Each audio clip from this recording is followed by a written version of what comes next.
Welcome to Ignite Your Confidence for women in leadership who want to speak up and stand out. I'm your host, Karen Laus. Here you'll get all of the tips and tools that you need to stand out with unshakable confidence. Let's dive into today's episode. Here we are with another amazing guest. And so I'm going to turn it right over to you, Ryann, to tell us about who you are. Hi, Karen. Well, thank you so much for the opportunity to be here with you and your listeners today. So my name is Ryann Dowdy. I am the founder of Be in the Room, which is a movement for women of action who want to rebel against the status quo and build a life of success on their own terms. So I live in Kansas City, Missouri. I have 3 children. I have an almost 17-year-old stepdaughter, a 5-year-old, and a 2.5-year-old. There's never a dull moment here. So I became an entrepreneur somewhat on accident. So I spent 15 years in the corporate world building and growing sales teams. And after my now 5-year-old was born, went back to work and just had that really unsettled feeling in your belly of something's not right here.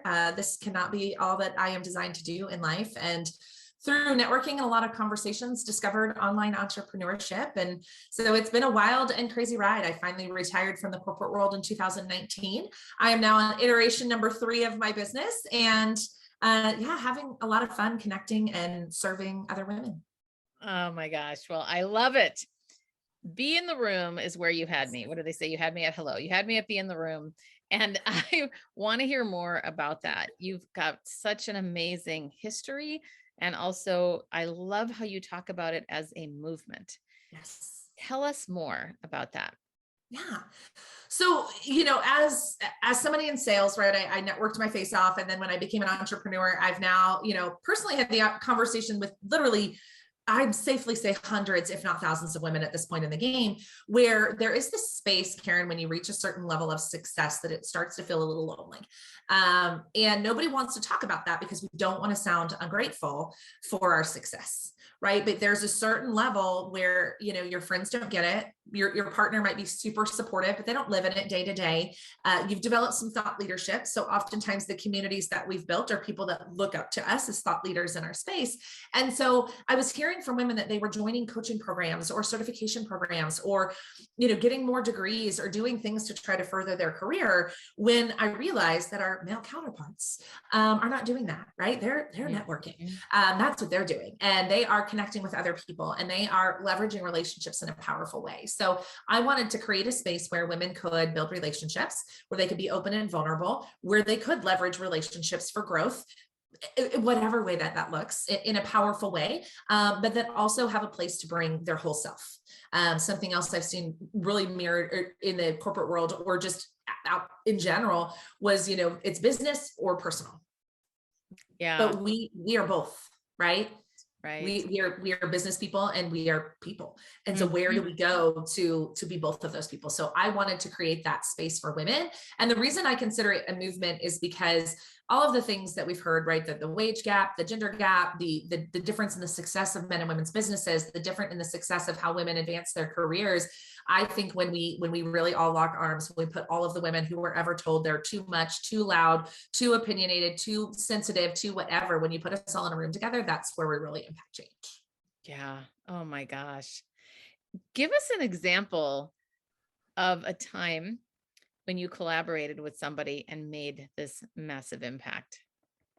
Oh, I really love that story. I love that question. So the story actually, and it's funny, it's something that I have moved away from since then, but it is the most real example. So I actually wound up starting a business with my business coach. Oh my gosh. So my first business coach who helped me grow my first brand, her business was exploding at the same time. My business was exploding and she'd hired a sales team and she had 6 salespeople and no one to train them. She's like, I don't have the bandwidth for this. And so she knew that was my wheelhouse in the corporate world. And so I was able to kind of lock arms with her and I trained her sales teams as a consultant. And ultimately we decided to join forces and literally start a business around training sales teams. Ultimately, I decided to step away from that business just because, again, I just felt my heart really pulled in a different direction. But it was really cool. I mean, we got to help about 40 business owners build sales teams. We probably trained a couple dozen sales reps for these, entrepreneurs that we worked with. And so, it was really a way to collaborate, to use skill sets from two different people to build something really powerful. That's so amazing. It's so fun to hear the examples of these organic things. Probably, Sure. I'm guessing you didn't necessarily set out to do that. No, not even a little bit. Yeah. So that's fantastic. I want to go to when you think about, okay, for what everybody just heard about you, what you shared about yourself, you're so successful. And I could see a lot of women looking at that and going, there's no way. Like the comparison game gets in there. Yep. And what I'm wondering is where you could bring in us to your self-doubt. Yeah. Have you had it? I think you and I might have been joking about this once, does anybody not answer the question? Have you had self-doubt? Like, duh, of course. But tell us an example of that or something Mhm. where you've struggled. Yeah. So this most recent, reinvention, I don't really like the word pivot because the word pivot implies I was a basketball player, right? The word pivot implies that like one foot stays planted. And like, I just decided to pick both feet up and run. Oh, I love that. But this most recent reinvention is and was, I mean, it is still terrifying. It is not terrifying yet, Karen, because I built a successful business with my business coach. Both of my businesses last year combined just over, we did $1.2 million when you combine the two businesses. And I literally blew them both up in the fourth quarter. Yeah. Done. And all the self-doubt. Can I sell something that's not business, right? Because I've been selling business. I've been selling money for the past 3 years. It's pretty easy to sell, right? So can I not sell money, right? Do people want to pay to be part of a community? Do they see me as enough of a thought leader to invest in me? Do they trust me to lead this community? What if people think it's not valuable? Because there's no curriculum in here, is somebody going to invest in it, right? Like, I'm hosting a series of retreats. What if nobody shows up, right? Like, what if nobody wants to go? I've booked this house and I've done these things and I've done this marketing. Like, the self-doubt is there every step of the way. I've yet to totally eradicate it. I've learned how to put it in the passenger seat and not let it drive. But it is not something that I have put to bed. And I still have the, those moments where I look to people who are more successful than me and I think, oh, am I ever going to get there? Right. And it's that whole adage of like, could you imagine 2 years ago that you'd be standing where you are now? But there's always somebody 2 steps ahead of us, right? There's always somebody else to look at, to watch, to see, that makes us feel like crap, which is ridiculous. And we should stop doing that. But you know what I'm saying? Like, it's just human nature. I know. How do you deal with that? Coaching, a lot of coaching. I have a really good coach who I love. And I've put a lot of tools in my tool belt over the years. Like I said, I've learned that, I am the co-creator of my life, right? In partnership. For me, it's God. For you, it might be the universe or source or whatever it is, but I am the co-creator of my reality. So I can sit here and I can worry and I can, let the self-doubt beat me, or I can realize that, I'm in charge here. I'm driving. So that's the first one for me.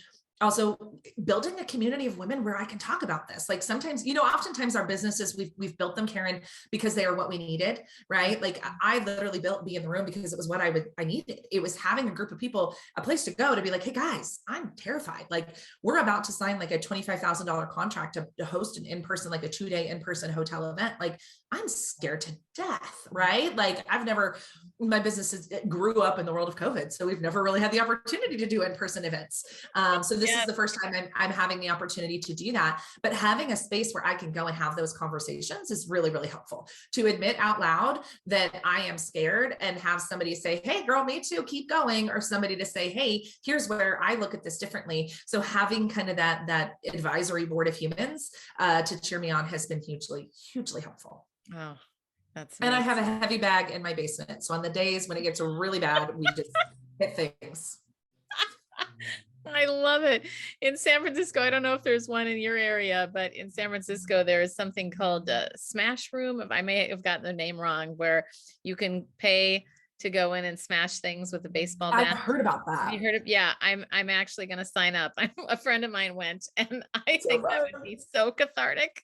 Right? Well, no, and I got into boxing in my sales career, when I was still an employee, I had just a really high pressure sales gig. And so that was when Title Boxing was a big franchise at the time. I don't know if you have them in San Francisco, but Yeah. they've died down a little bit here, but they were boxing classes. And it was like the perfect way for me to end my day, because I was usually stressed out. It was my transition, because I worked from home. It was my transition from work to like personal, as I would go and I would, take this boxing class and I would sweat it all out. And then I, would move on. And it became this thing where, it was my space to like get it all out and keep moving. And some days I still use that. That's awesome. It's so good. I mean, we've got to do what it takes, right? Exactly. I want to come back because I'm in 100% alignment with you around the co-creation part. I love that you brought that up. And I would love to hear more about how your faith intersects with your work. Yeah, absolutely. So it's kind of a wild story because, I've always considered myself a spiritual person. We didn't grow up overly religious. I didn't have a church home until about 4 years ago, 4.5 at this point. But I always just knew, right? There was something bigger than me. I knew that I wasn't alone. And so it's really kind of crazy. And the reason I'm bringing you all the way back here, my husband and I, we built a house just about 15 miles away from our previous neighborhood, which in Kansas City is just far enough away that you've got to find all new things. So we finally found a church that we fell in love with. And what's really wild is that I had been trying to build my business for a while. And then we started attending church and we got involved in the community and we got involved with our friends and all this other stuff.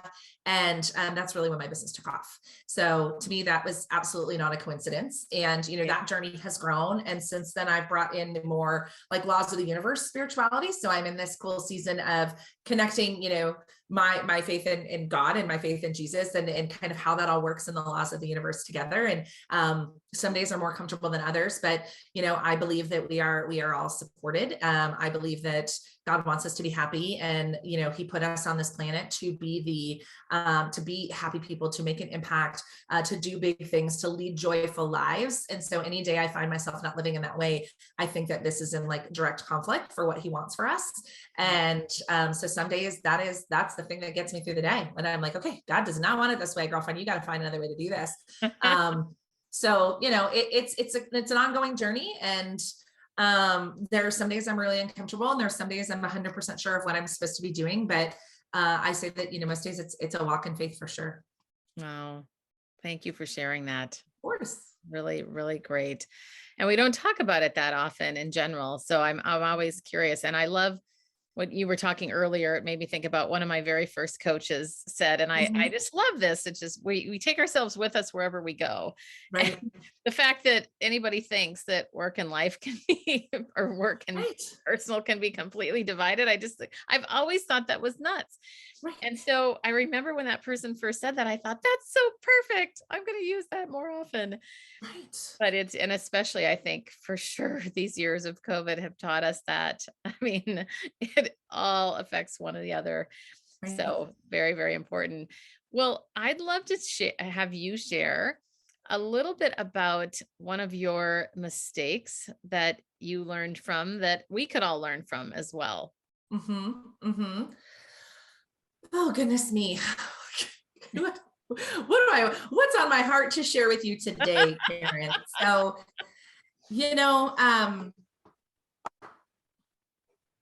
I'm torn between am I allowed to tell this story or not?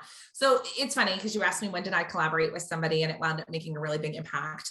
I shared with my business partnership, and what I will say, I don't believe that business partnership is a mistake. I don't believe any of those things, but I think the mistake that I made was deferring to someone because I thought that they had more information than I did. So I think that's why, ultimately Social Sellers Academy was the business that I ultimately stepped away from. Well, I ended up feeling just a lot out of alignment for me, is because I assumed because my partner was more experienced, her business was bigger, she made more money, she'd run more teams, all of these things. And all of those things were true. None of those things are bad things about her or the business, but there were several things that I was like, I'm not sure about that. and I kept my mouth shut because I'm like, oh, well, she just knows more than I do. Right. Like, oh, she's done this before. Oh, if this should have been done a different way. So I think one of the biggest mistakes I made and then have continued to make and now have contract back was making for years and years is this deference of that person knows more than me. And assuming that just because somebody has more experience, makes more money, has done something differently than I do, that they know better than I do, instead of really trusting my gut and trusting my intuition and trusting myself. So like I said, I don't say that in a way to bash my business partner or that experience, but there were several times where I was like, I don't think that that's the way I want to do this. But I just was like, oh, well, she must know better. Oh, well, obviously her perspective is different or better because she's worked with these types of clients before, right? Like, cause I went from selling to brand new business owners to selling to 7-figure business owners. And at the time, my business had not hit the 7-figure mark. So I just made the assumption, because she was at that time an 8-figure business owner, she knew these people, she knew the problems they had, she knew what they needed better than I did. And I kept my mouth shut. And I think that the ending would have looked differently had I opened my mouth earlier on about some things that just did not ring true with what I wanted the brand to look like or how I thought we should serve our clients. Yeah. Wow. Thank you for sharing that. And it's so true about how it doesn't matter about the other person. It's what are we listening to or not listening to in ourselves. And I especially appreciate you sharing that because so many other women have had, I mean, there's endless stories. I mean, Yeah. you know this with the people that I you have endless stories, Karen, of when Yeah, I have done that, totally. I know. And it's amazing how we hold back and we don't trust ourselves because we think somebody, I mean, for me, I grew up with of the household and my parents or growing up between my parents very much. My dad called the shots. So I learned, oh, you look to a man or an authority figure to tell you what to do. And that obviously everybody knows better than me. And then it always would kill me after the fact when I would think, "Ah, I knew I should have trusted myself." And I had an amazing boss who actually was very helpful to say, there you go again, in the nicest way. You didn't trust your gut. What held you Yeah. back? And just, I had to go through my own personal journey around lots of coaching and therapy to figure out Amen. what is this why am I letting this get in my way? So what is your favorite thing to do the way that you serve women?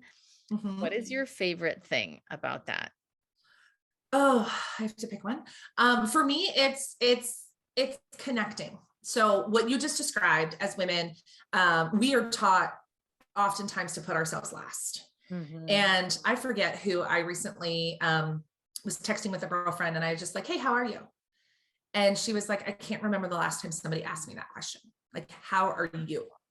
Yeah. And not in a mean, like her husband's a good guy. She's running a Right. business. She's busy. It was not in a like, oh, poor me, but like, that is my Right. favorite thing, is helping women or being a sounding board for women, allowing them to feel seen, heard, and understood. So for me, it's connection. It's being able to say, "Oh, Karen, you need to be my friend so-and-so," or, "Oh, like we just had a be in the room, one of our weekly events earlier today. And I like messaged 3 people privately on Zoom. I'm like, Chessa, you need to connect with Melissa. Lonnie, you need to connect with Chessa. Paige, you need to connect with Shelby," right? Like I literally just boom, boom, boom. And like, that is my favorite, is to watch 2 really smart women, like, do that. So that is something I just really enjoy about the work that I do. And giving that space where I can ask somebody that question, "How are you?" And listen to the answer. Yeah. Beautiful. It's funny. I get so jazzed up even hearing you talk about I'm going to connect this person. For you and I have so much in common because Yeah, the same way. It's so fun, isn't it? To be able to, connect people and then you see them doing business together, or you see them connecting in whatever way makes sense for them. I just find that fascinating. I do Well, too. It's so think fun. yeah. Let's think about the woman listening Okay. who is really discouraged, lacking lots of confidence in herself, and also just feeling like, when is it going to be my day? And I would love to know what advice you have for her. Well, first of all, I would tell her to put down the bag of rocks that you're carrying. Mm, Because we're all carrying it. Like, I'm not picking on yeah, you. Like, we're all carrying it, right? We have this right. backpack full of rocks on our back. And we think it is our responsibility to somehow figure out what the heck to do with the rocks. And we think it's our responsibility to make everybody else happy. So the first thing I want to tell you is just put the bag down, right? Like, put the bag down. And really just like spend some time with yourself. And I used to find that the most BS answer. Can I just tell you that? Like if you had asked me this question 2 years ago, I would have been like, here's my laundry list of things you should do. And I actually think that from this space that you feel really defeated, it's not about doing, like you have to get out of that energy before you do anything. So the first thing I say is to like put down the bag of rocks and go do something that you find really fun, right? Whether it is going for a walk outside, whether it is going to get a massage, whether it is playing with your kids on the floor, like just go have fun and get into a lighter energy before you take action. Because I think what happens, and if I'm understanding the women listening right now, right, like it's not for lack of doing. Your lack of confidence and your lack of success is not because you're not doing enough. Exactly. Period. End of story. So for me, it's a matter of, but when we do from the energy of, I don't know what I'm doing, I have to figure it out. This is never going to work. Nobody likes what I'm doing. Nobody's going to want to book me as a speaker. Nobody's going to be interested in what I have to say. I'm not interesting enough. I'm not smart enough. I'm not experienced enough. Taking action from that place is just as useless as not taking action at all. So for me, I say, put the bag down, everything I just described, put it down, go do something you enjoy, and then ask yourself, what should I do? What would inspired action look like to me? And I tell you, again, I know how like woo that sounds and how you're like, oh, that's so easy for you to say, from where you're sitting today. But I tell you, it took as long as it did for me to get where I'm at today, because I wouldn't put the damn rocks down. And I literally did not have fun for like 2 years, like in my business, right? I had fun in my life, but I did not have fun in my business for almost 2 years because I was only doing the things that I felt like I had to do to make money, not the things that were fun. And as soon as I started having fun again, the money started flowing again. So if you're not having fun, you're not helping anybody. Mm. I love how much we have in common. I'm curious. Especially that when I wrote you an email the other day, I was like, how did we just meet? I know, exactly. I remember again, thinking about 20 years ago, one of my first coaches, when he said, I was feeling like, oh, I'm trying to build my business. We were doing all the things, the actions, like, okay, well, you do this. And then finally, I just said, I feel so overwhelmed by all of these things, and I'm doing all these things. And it's very similar to what you just said. I love that he just stopped me in my tracks and he said, well, what would be the next most fun thing for you to do? And I remember going, I love talking to people. And he said, well, just call the first person, and the idea that what I think is so fascinating too about business is, and you teach sales and marketing and all these things. Yeah. The idea that, sales, like, somebody's going to sell me something, versus when we think about it as just building relationships. And that for me, I could talk to people all day long. Yeah. And that I feel like anybody listening who might be feeling discouraged, or whether it's building your business or, not asking for the promotion or feeling weighed down at work, whatever it is, just the idea of doing something fun. It's so simple. And it actually reminds me of a previous podcast guest that I had who talked about a trip to Asia. And on the plane, this is Jillian Epp. Was actually a retired poker player, and she made tons of money, really cool person. But I remember her saying that she sat next to a woman on the plane, and I can't remember where the woman was from in Asia, but I just remember that she said, sometimes to change your luck, you just need to wash your hands. And I thought that's so interesting. And so Jillian talked about how simple it is. Sometimes, you're in the middle of something, it just changes the energy, like washing your hands, sort of like doing something fun and breaking these patterns that it again, simple, maybe sounds a little bit weird, like what? Just wash my hands. But these things can really help shift the and it's something that we're never taught to do. So I was in Sedona this past weekend with my coach. I'm actually going through her certification program. And we were talking about my schedule and my calendar and how, I have a lot of back-to-back days. And she's like, I want you to, as soon as you can, she's like, I know it's not going to happen the next couple of weeks because your calendar is full, but I want you to start putting 15-minute breaks between your meetings.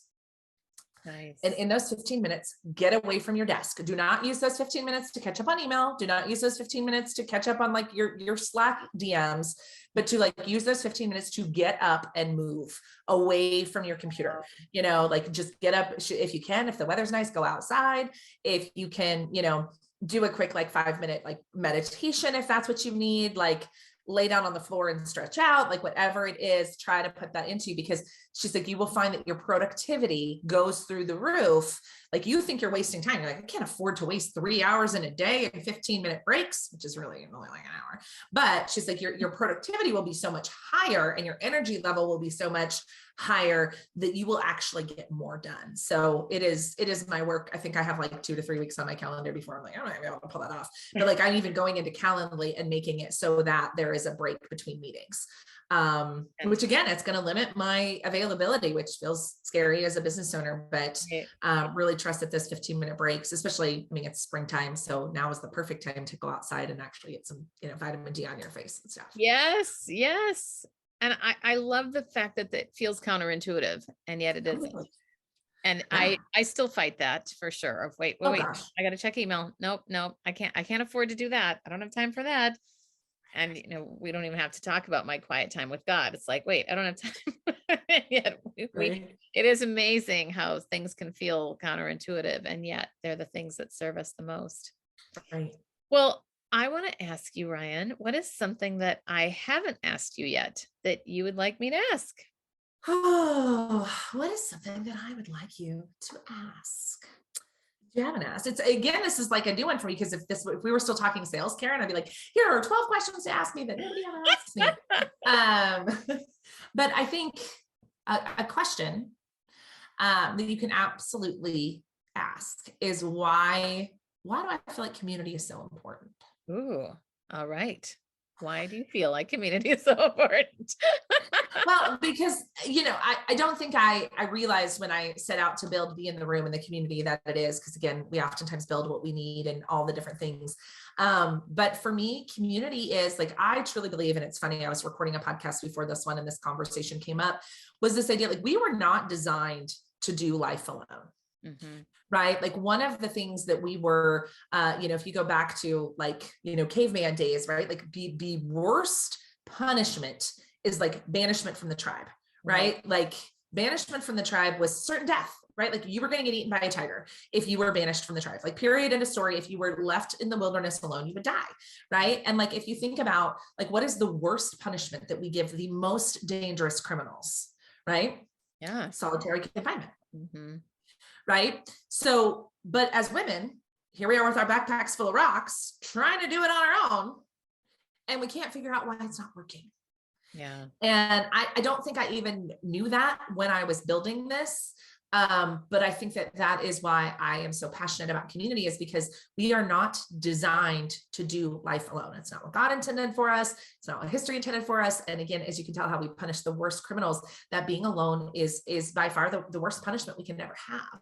So for me, if I can create a safe space for women where they can go and be all of themselves, and they can go and be vulnerable, and they can share their wins, and they can share the tough things, and they can do that, if it gives you that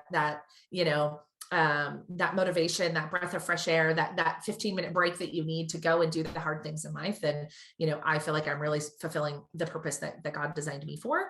But also it's going to improve your life, and it's going to improve your work life. It's going to improve your home life. It's going to improve your relationships. It's going to, impact our children, all of these things that we think it's this tiny thing. You're like, oh, it's just a networking group, Ryan. I'm like, yeah, but if we can get what we need from that community, if we can use that to recharge, we can be better everywhere in life.